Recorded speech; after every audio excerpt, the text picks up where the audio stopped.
சோழ அரசவையில் இப்போது அமைதியான ஆட்டம் ஆரம்பித்தது.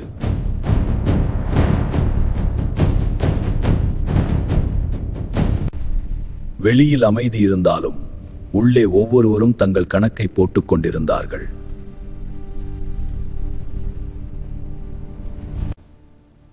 நந்தினி அந்த குழப்பத்தை தனக்கான வாய்ப்பாக மாற்ற ஆரம்பித்தாள். பழுவேட்டரையர் சோழ நாட்டின் நிலை கட்டுப்பாட்டை விட்டு போகிறது என்று உணர்ந்தார்.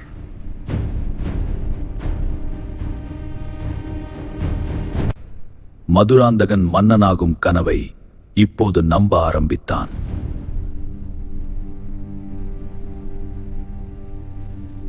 ஆனா அருள்மொழி அதிகாரத்தை தேடவில்லை, மக்களின் நம்பிக்கையை மட்டும் காப்பாற்ற நினைத்தார். ஆனா இருளில்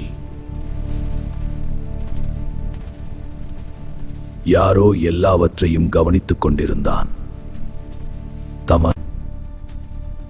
அந்த இரவு ஒரு ரகசிய செய்தி அரசவையை நோக்கி நகர்ந்தது.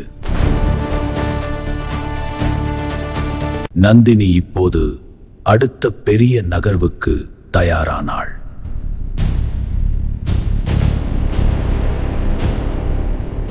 சோழ சிங்காசனம் இப்போது ஒரு மறைமுக போரின் மையம்.